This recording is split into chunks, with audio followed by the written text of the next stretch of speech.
Hi, this is Scott Garibay, and today I want to talk about the parties of America and how an American voter should see the parties today.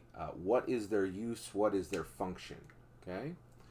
And so let's get into it. So I've been thinking a lot about parties, the Democrat Party, the Republican Party, and a third party that I want to talk about today a little more in detail.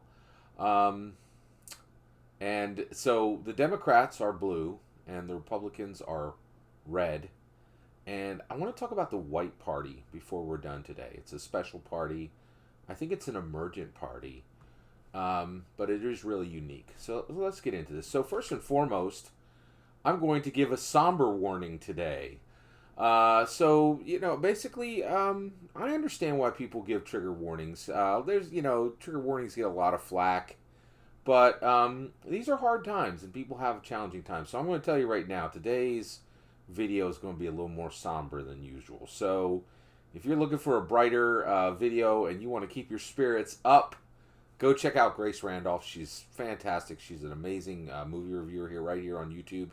Something a little more upbeat to watch than me today, because I really am feeling a little somber. So I just want you to understand that that's where this content's coming from. So, why am I feeling somber? So, one, I really feel that the parties have incredibly let me down, right? So, um, the Republicans haven't served me for a long time, right? So, I voted for Obama twice, and the reason why was truly in my heart, I think one of the coolest things to be in American history is an abolitionist. And I really want to believe I would have been an abolitionist, right? So, when President Obama, when Barack Obama had the opportunity to be the first Black American president, I did not hesitate. I'm like, if there was any hope that I would have been an abolitionist in the time when that was hope, I got to prove this now. And I voted for Obama twice to make sure that saying that the American president can be a minority is now a reality and not just a piece of fiction. And I really feel I feel incredibly proud of those votes. I feel like I changed this nation, and when it was time for me to put up or shut up, and I did it, right. And it was hard because I had to come over from the Republican side. I had to switch my registration the first time to do it. But one of the reasons why I did is the Republicans failed to ever put up a real minority candidate. They failed for 230 years, and so the Republicans failed me, right. I'm not kidding. When I was 18 years old, I gave a speech.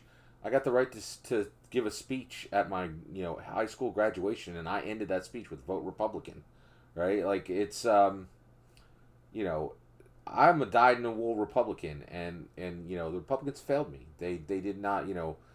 I live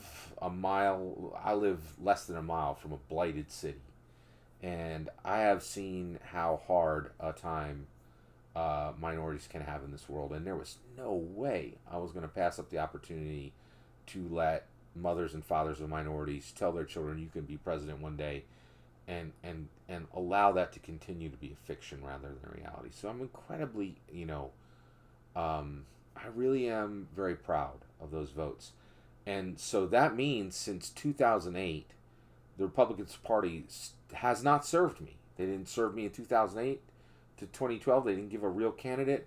In 2012 to 2016, they didn't give a real candidate. In 2016, boy oh boy, did they not give a real candidate.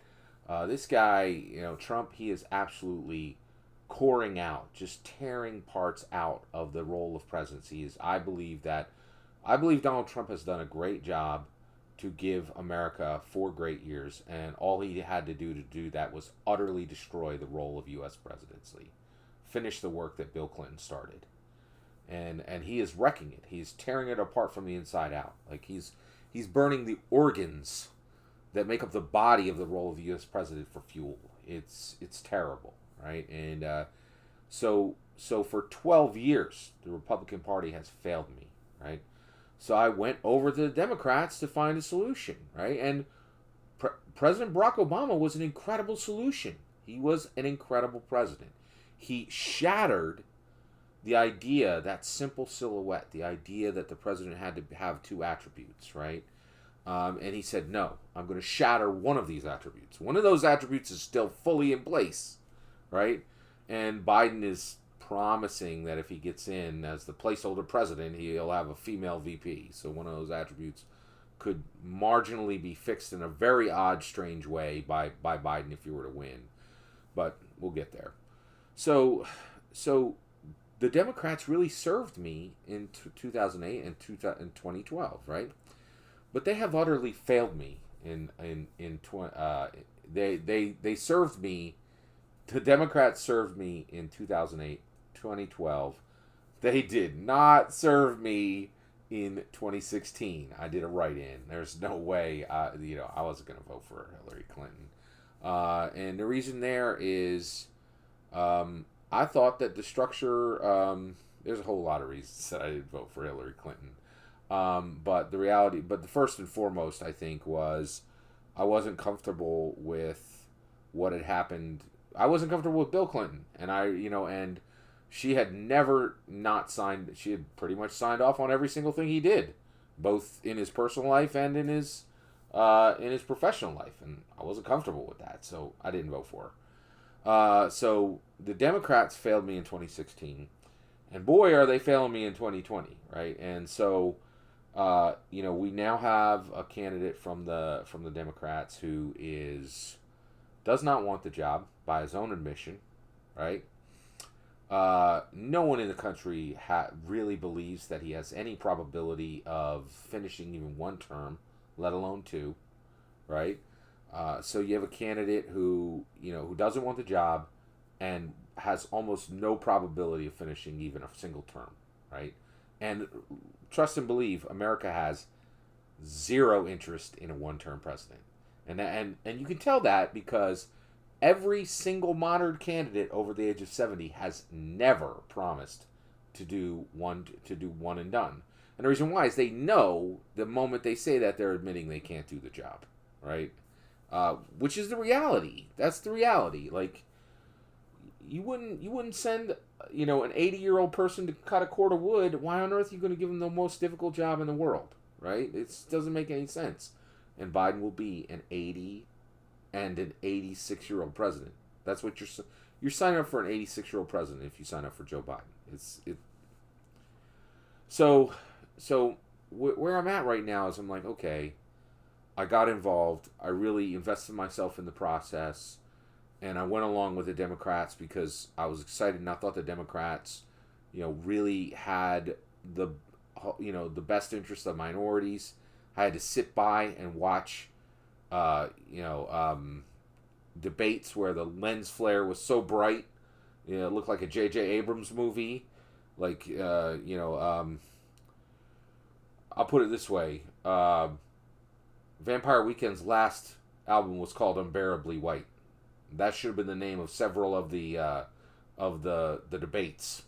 Right, it would have been a better title for several of the debates. Right, and so the Democrats are sitting here saying they care about minority candidates, but they're willing to make outrageous changes to qualifications for getting into the debates. If you happen to have the problem of being a billionaire and not wanting to take other people's money, but when multiple people of color say, "Hey, we need some help here. Can you help us out with the debate qualifications?" DNC is like, "What? Can't hear you. Can't hear you." It's shockingly sad, and I'll say it. I'm just incredibly sad with where we're at, and it makes me wonder, why did I get engaged? Why did I bother to engage with any of these parties? Right? I have friends who have paid zero attention, right, to this election, and done nothing. Right? I bought merch. I bought,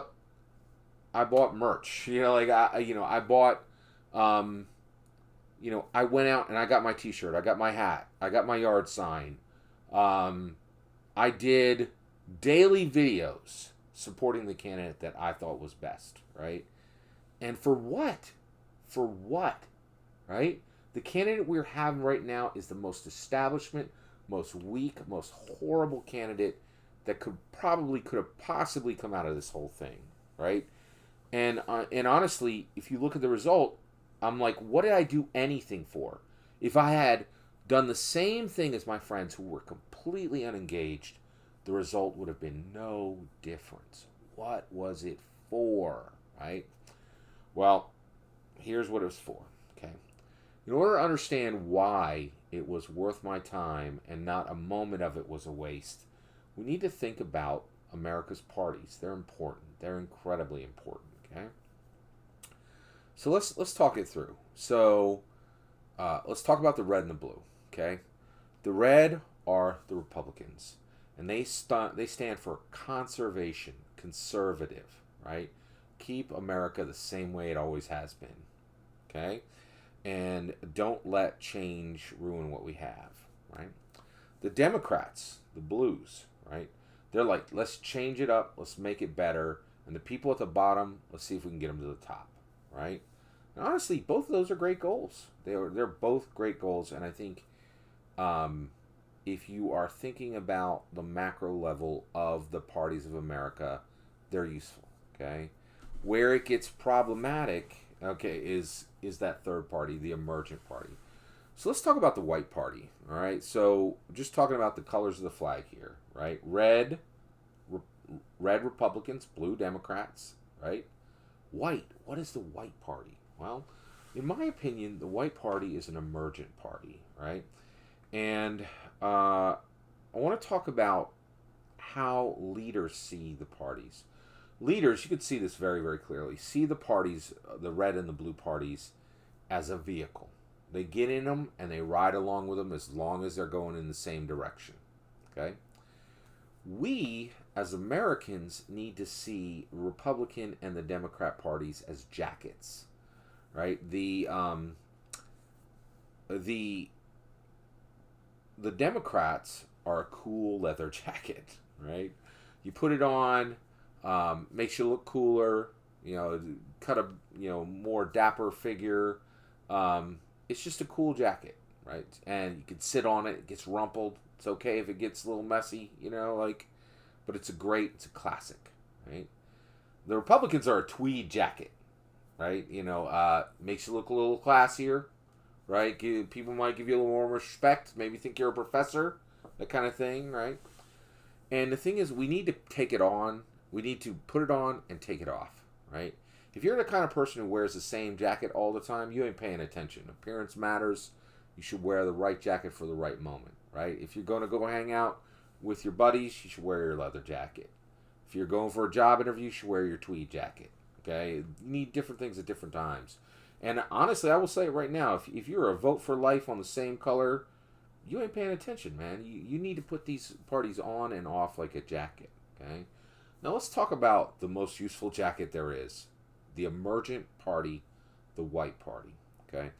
Now, the white party, that third color of the American flag, really, I'm talking about it now and nobody else is. That's why you come here. You come here for content you ain't going to hear nowhere else.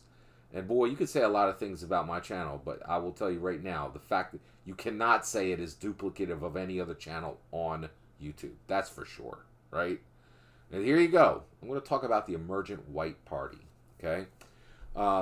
Again, colored just from the American flag. I know that word white is a little problematic. I'm Basque and Matapanai, by the way. I'm not really white, so. All right, so let's get into it. The white party. The white party, I think, is the party of truth and logic, okay? And why do we need a party of truth and logic? Well, I'll tell you right now. The reason why is the red and the blue, the Democrats and the Republicans, they abandon truth and logic constantly, whenever it's convenient. Whenever there's a partisan gain to be made, they will abandon truth and logic, right? So we, the American people, have to create this new white party, right? And the reason why I think we should have this white party, you have red, white, and blue, is this party will not function as the other two parties, right? So one, I think we're 25 to 58 years away from a third party and from an actual functional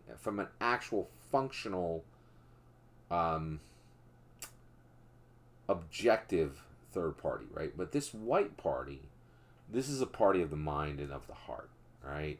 The mind from the perspective of logic, the heart from truth. Right? I think the heart knows truth, right? And the mind thinks logically, thinks rationally, right? And we need this third party because we need a party to go to when we can't stand to be with the party we're with. And I'll tell you right now, I cannot stand being on the Democrat Party. It is shameful to me to carry the blue tag. I'm a registered Democrat now, and I'm ashamed of it, right? Now, I'd be equally ashamed to be on the red side. Who'd want to vote for Donald Trump? Like, I cannot possibly think of anybody in their right mind who's thinking with their heart and their mind who would want to vote for that person, right? He's absolutely destroying an absolutely necessary role that we need, and he's just burning it for fuel, right? It's like cutting a hole in the wall of your house and burning it for warmth. It's crazy, and so we need this white party, this party of truth and logic, to go to in our hearts and our minds, right? There's never going to be a headquarters. There's never going to be a power base, right? This is us as a people saying, even though our leaders will abandon truth and logic, even though the DNC and the RNC will abandon truth and logic, we as a people, when our parties have abandoned truth and logic, we can put on the white denim jacket of the white party, right?